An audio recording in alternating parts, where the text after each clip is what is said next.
চলতি বছর হলিউড বলিউডের ব্লকবাস্টার সিনেমাগুলোকে ছাড়িয়ে সকল 10 সিনেমার তালিকায় 1 নম্বরে উঠে এলো সাকিব খানের তুফান।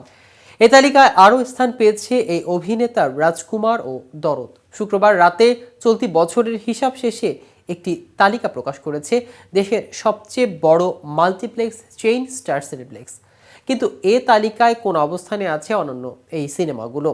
এছাড়া তুফান সম্পর্কে আর কোন কোন তথ্য জানালো স্টার সিনেপ্লেক্স কর্তৃপক্ষ? এসব নিয়ে বিস্তারিত থাকছে আজকের প্রতিবেদনের বাকি অংশে। কেটিভি ছবি চ্যানেল থেকে আপনাদের সাথে আছি আমি মাহমুদ রহমান জিয়া।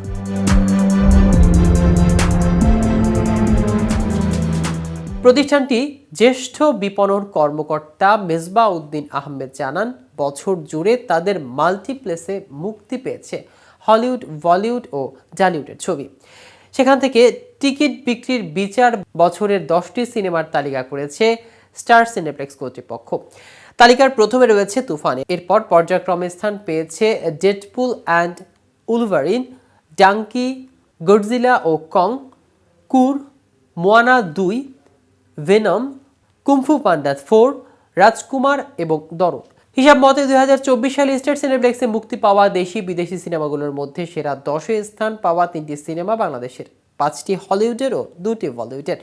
প্রসঙ্গত, সাকিব খান অভিনীত তুফান চলচ্চিত্র চলতি বছরের ঈদ উল আজহায় মুক্তি পেয়েছিল। রাহান রাফির পরিচালিত সিনেমাটিতে এই অভিনেতাকে দ্বৈত ভূমিকায় দেখা গেছে। তার বিপরীতে ছিলেন ভারতের মিমি চক্রবর্তী ও বাংলাদেশের মাসুমা রহমান নাবিলা। সিনেমাটিতে বিভিন্ন চরিত্রে আরও অভিনয় করেছেন চঞ্চল চৌধুরী, মিশা সওদাগর, ফজলুর রহমান বাবু, গাজী রাকায়াত, শহীদুজ্জামান সেলিম সহ আর অনেকেই। এদিকে সম্প্রতি সুপারস্টার সাকিব খানের ঢাকা ক্যাপিটাল দলের থিম সং তৈরি হয়েছে। এদের নির্মাণে ছিল মহাচমক। কোটি কোটি টাকা ব্যয় করে নির্মিত হলো এই ভিডিও। এফডিসিতে বিশাল সেট, তাতে শুটিং করেছিল ঢাকায় ছবির এক ঝাঁক তারকা শিল্পী। শুটিংয়ে অংশ নিয়েছিলেন ঢাকায় ছবির শীর্ষ নায়ক সাকিব খানও। সুপারস্টার সাকিব খান গানের শুটিংয়েও অংশ নিয়েছেন। সুপারস্টার সাকিব খান ছাড়াও গানের শুটিংয়ে অংশ নিয়েছেন সিয়াম আহমেদ, বিদ্যা সিনহা, মিম, ইমন, পূজা চেরি, দিঘির মতো শিল্পীরা।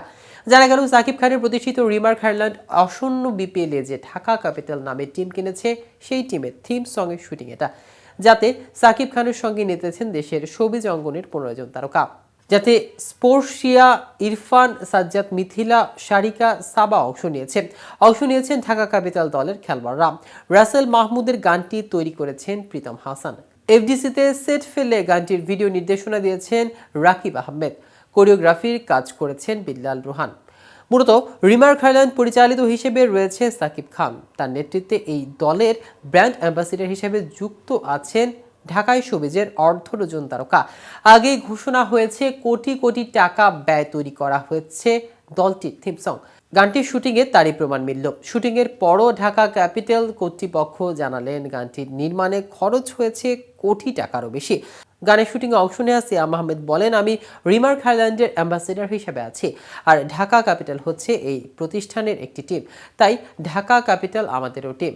এই টিমের সদস্য হিসেবে থিম সঙ্গে পারফরমেন্স করা দারুণ একটি গানে হয়েছে, যা ঢাকা ক্যাপিটালসের শক্তি, বুদ্ধিমত্তা ও দক্ষতা জানান দেবে। তো ভিউয়ার্স, ভিডিওটি সম্পর্কে আপনাদের কোনো মতামত থাকলে আমাদের কমেন্ট করে জানাতে পারেন। সাথে সাথে নিয়মিত ক্রিকেট আপডেট পেতে কেটিভি ক্রিকেটের সাথে থাকুন।